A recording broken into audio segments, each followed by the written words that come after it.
everybody, welcome or welcome back to the channel. I'm Hasini Lakshminarayanan, the founder of The First Step.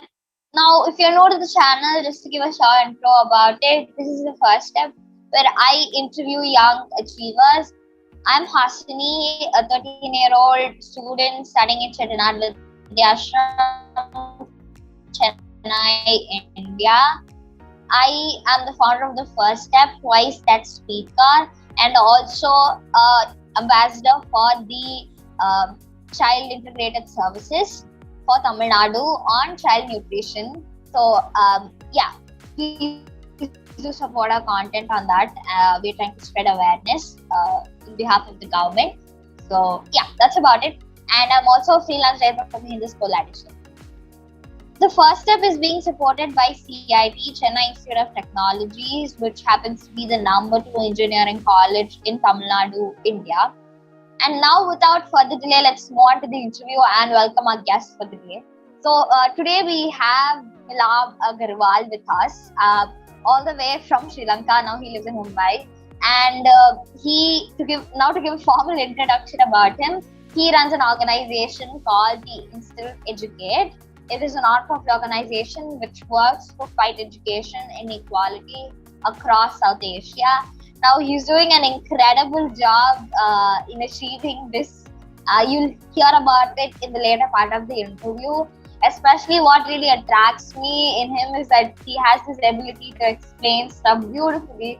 That was really insightful to hear. I'm very, very curious to hear from him, and I hope you are too. So without further delay, let's invite him. Hi, thanks for being here today, and I hope the viewers enjoy the interview, and let's move on. Yeah, thank you so much for the kind introduction. Yeah, I'm super excited to be here as well. Yeah, me as well. To begin with, I request you to talk about your journey of the Instilt Educate. It's really, really great to know that you and your team are ready to support underprivileged children. Why did this idea pop out for you, and why did you what really prompted you to do this initiative? Right. So I think back in December of 2020, when the pandemic was really at its peak, was when I sort of decided to start Instilt Educate. I just moved to India. I think it had been about a month or so since I'd moved, and I saw a lot of inequality. I think everywhere I went, especially in Mumbai, I think you'd see a lot of it. You'd see like a really tall skyscraper, and then next to it you'd see like a really crowded shanty. And so I think from there I was already sort of there was some instigation that we need to do something to sort of do something about the inequality. And then we had some people come over to the house. There was some workers and then some other people who would just visit the house when we first moved in.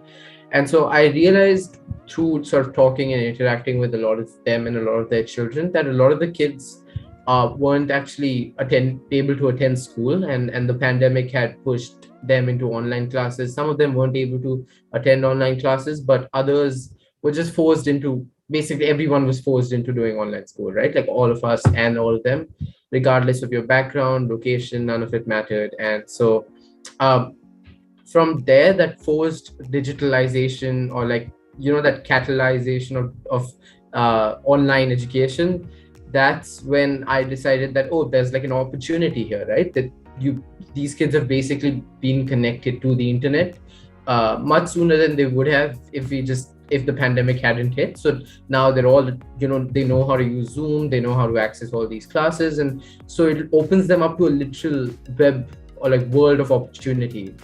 And I thought, okay, we can capitalize this. There's like a silver lining here. We could use this internet as an opportunity to give them some unique exposure.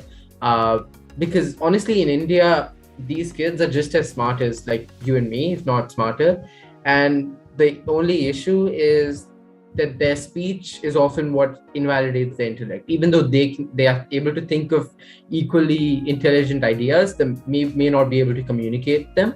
And that's usually what inhibits their progress when it's at school, when it's at a job, all of those places. And so I think English in that way is an instrumental communication tool, and that's why I started with that, so that they could also just communicate, express themselves, and hopefully compete with the kids that come from a more fortunate background. And early on, we started with just a couple of children from like a small area, and then over time, I think it's grown a lot over this period. Well, I mean, that's incredible. It's insane to begin with, because I myself have always wanted to, encourage children who especially belong to this stream called poverty.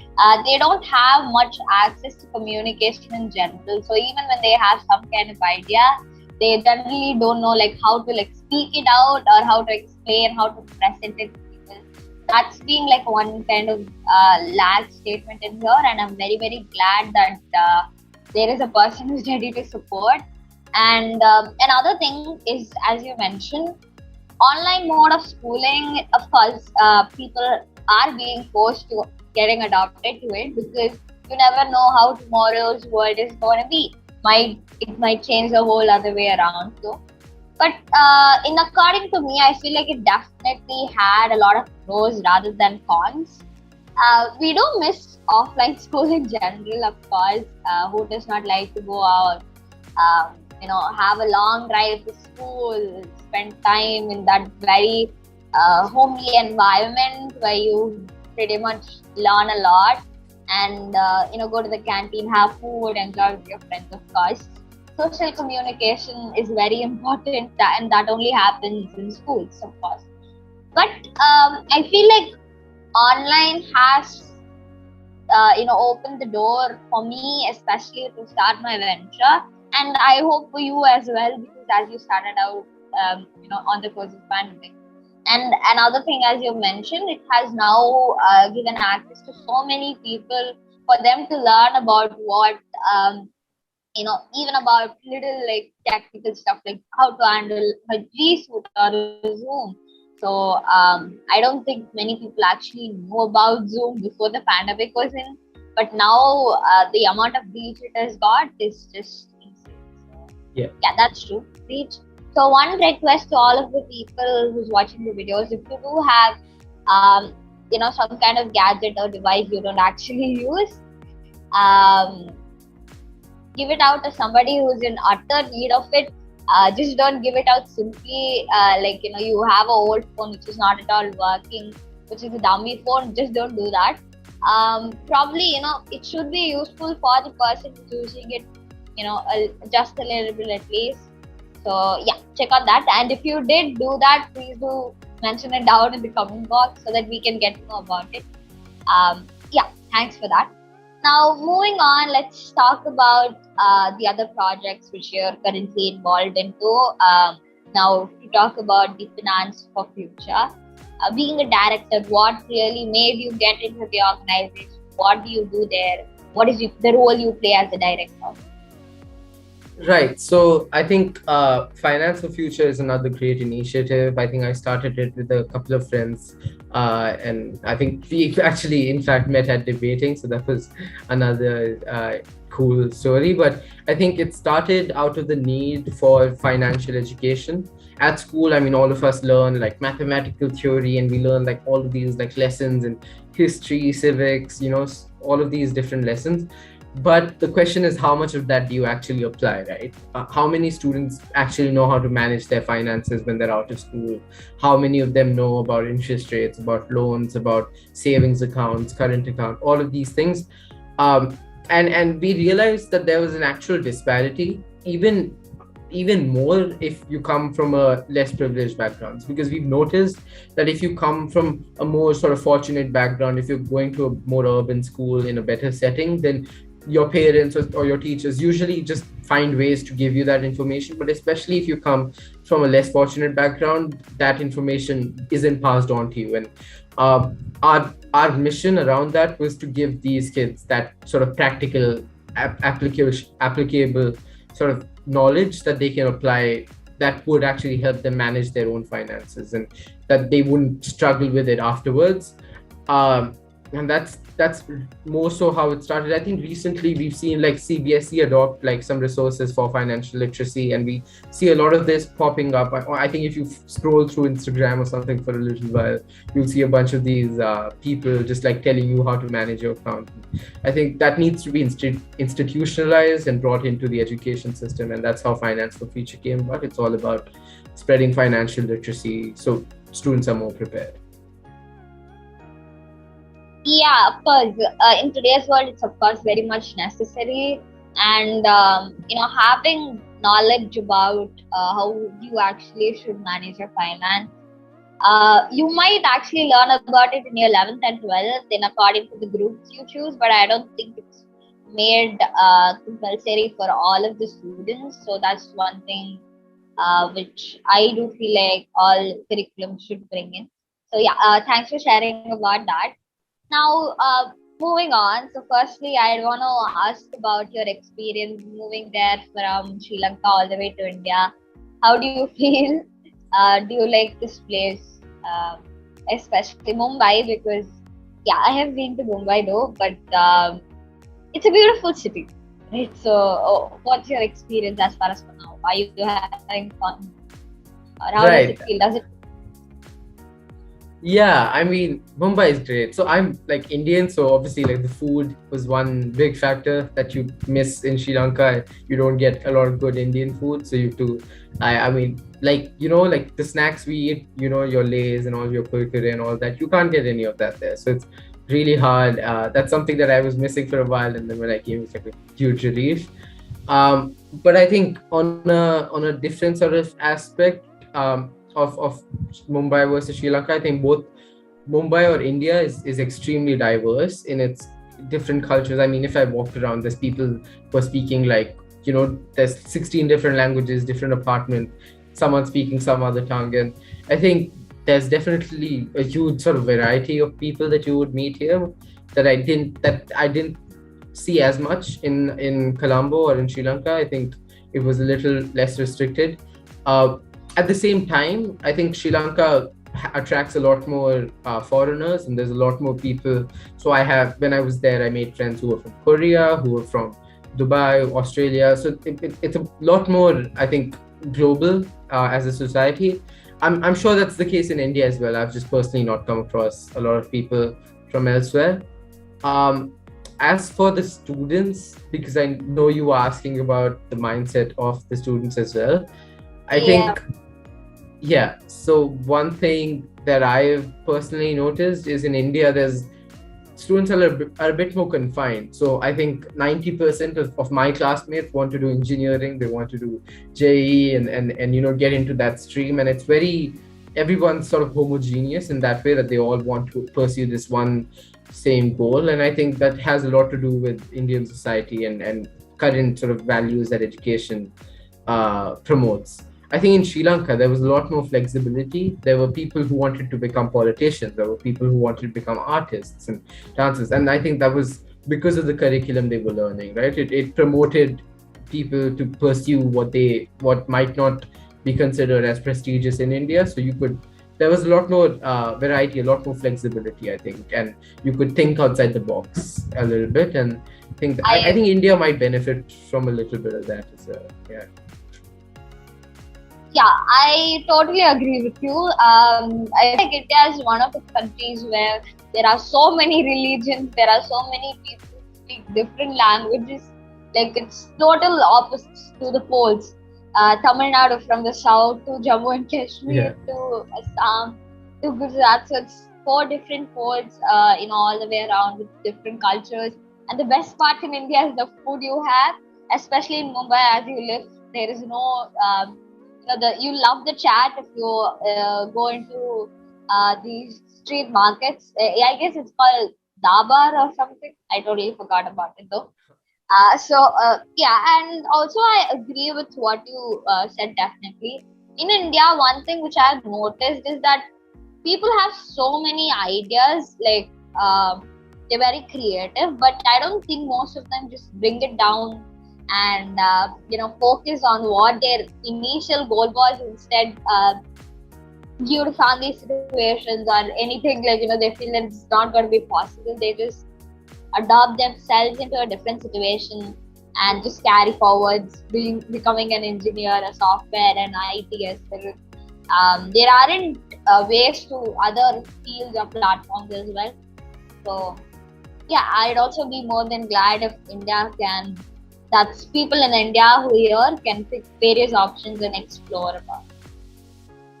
Yeah, thanks for sharing about that, and I'm glad to know your experience being here in India. And yeah, now another thing is, like, when I was reading about you, I can see that you're involved with so many other stuff, even coding, and you're into debating.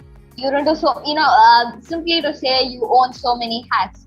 So, who's your inspiration for you to start the venture? What really made you do it? Right. So actually, personally, I think I haven't explored enough. Honestly, I would say that I haven't tried enough things. And as for an inspiration, I don't think I have one particular inspiration. I think there's a multitude of different sort of figures, different people from a multitude of fields. But I think my main motivation behind trying out maybe coding one day, and then being alone in a room and trying out different languages, and then the next day trying out public speaking in front of a large audience, they're very contrasting activities. But I think I'm just trying to find my footing, and this is something that I would recommend everyone do. I think it's fine if your interests are polar opposites. It's fine if you don't know what your interests are. But I think the best advice that I've always gotten is to keep exploring, keep looking, and you pick up different skills along the way, right? Like when I'm say public speaking, that's different skills that I've learned there, and then different skills that I've learned while coding, or while managing and organizing. Those are all different attributes that I've gained from different experiences I've had. And I think that's extremely important. So if you find yourself in a place where you already know what you love, then dive deep into that. Just get crazy about it. Do everything you can in relevance to that field. But if you don't know, then please explore. Just try 10 different things. And I think that's the best sort of advice that I can give you, is to try until you find what you really like. I mean, that's really relatable into my very own life story. Well, you might or might not know this, but for the people who know me would obviously know that I was into so many classes when I was young. Dance, bhajan, Bharatanatyam. I was into singing, vocal. I had my vocal practices. I was having my public speaking classes the other way around. And I had my art tuitions. So I was into so many activities in general. And half the time I never knew what my true interest was. Just that I was exploring along the way until I found out that I loved arts and I love public speaking. So it did take a long while though, but one problem which I had is I quit a class once I feel that this, I don't feel comfortable there. 3 to 6 months, that's the maximum I've been into one single particular course or class. But then arts, I just continued it for about 6 years, and I mastered 3 degrees from an art school. So that's the only thing. And public speaking, of course. I'm a TED speaker twice, which has been my dream to do. So yeah, as he mentioned, exploration leads you to perfection. Being the biggest responsibility you get in childhood is to find out what your true interests are. And one tip to add on what you said is, just feel when you feel happy. I feel happy interacting with people like you, Nilabh here. So that's my passion. I love hosting. I love interviewing people. I love entrepreneurship. That gives me happiness. So if something gives you happiness, by the means of doing it, that is probably what you like doing the most. Yeah, follow that. And one, yeah, sure. I just had just one sentence. I think I just got reminded of this as you were speaking. One of my seniors a long time ago told me this, and I think it stuck with me for a while. If you're looking for your passion, what is something that you can do at 3 a.m. and not be worried about when you're going to sleep. So what is something that you can just, forget about time, forget about, lose all track of time and just do at 3 a.m. or at like a random hour in the morning, and just like not remember when to sleep. That's, I think, the biggest thing to keep in mind. So I think for you, that'd be public speaking. And I think that's definitely really great. Yeah. Thank you. Yeah, that's really true. I agree with it. Something which is going to drive you crazy, something which you feel like doesn't require time at all. I do it to all of my interests for my happiness. That's going to be your interest and your passion. So once you find it out, just go crazy in it with that. Explore a lot, learn a lot, and eventually you will know your place, and I'm pretty sure you'll get success. So I hope you found that useful. Yeah, let us know in the comments. We love to read about it. Now, and then I guess I'm good to wind up. I personally have figured out myself after I started interviewing people. I started writing. Today I know what my true potentials are, and I'm pretty sure you might have figured that out yourself. So, after being into multiple things, how do you see yourself right now? And whom do you think you truly are today? And if there is something you would want to tell to the people watching, like a final message on, we did have a lot of messages today, which I'm very glad about, but one thing you'd want to pass on to the audience watching, what would that be? So yeah, over. Right.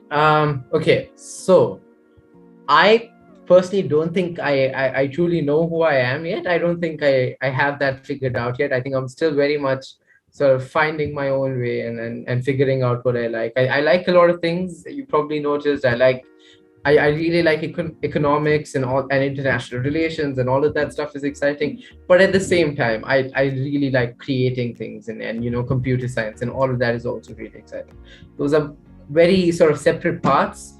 But I think what I have figured out, that one thing that I definitely enjoy is taking initiative, being an entrepreneur, managing and organizing. I think that there's a core problem solving sort of function there that I find really exciting, and that's something that I want to continue doing no matter what. So regardless of what field I'm pursuing, I know that I personally want to be a leader. I want to be an entrepreneur, to create something in that capacity.